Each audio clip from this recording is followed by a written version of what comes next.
So yes, there was a famine happening at that time. It was affecting more areas in the USSR and other parts of the world other than just the Ukraine. Stalin did not eat up all the grain and pay the clouds not to rain. There were a lot of other factors involved as well. When the Bolsheviks came into power, we have to remember that prior to them coming into power, there were literally food riots.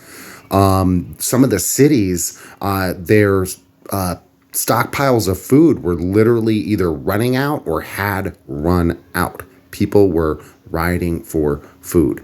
So the situation that the Bolsheviks inherited to begin with was one of food insecurity.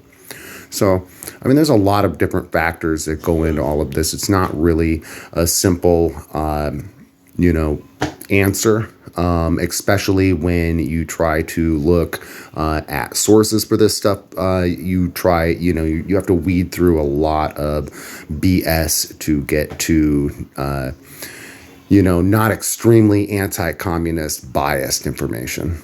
And part of the problem with that is because the holodomor, the idea that it was man-made, was propaganda to begin with. So, of course, sources that are anti-socialist, anti-communist, anti-USSR at the time are going to begin sucking it up and spewing it out like fact.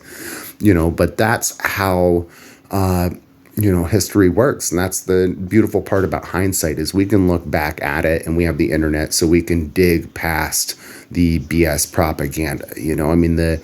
The textbooks up until, 40 years ago were teaching that George Washington's teeth were made of wood when they were indeed made of lots of things, but not wood, including, human teeth.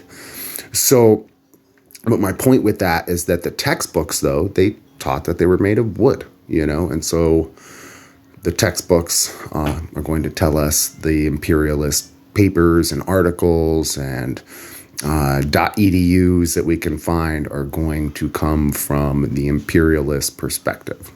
So, anyways. There is a great book, Fraud, Famine, and Fascism, if you can find it. I've been searching for a PDF version because for some reason, probably because Ukraine is up in the news, now for the last couple of years, people have bought this book up. So now all of a sudden it costs hundreds of dollars. You used to be able to get it for, I think, like $5, $10 from some of the presses. So anyways, if somebody has a PDF, let us know where to find it. All right. Solidarity.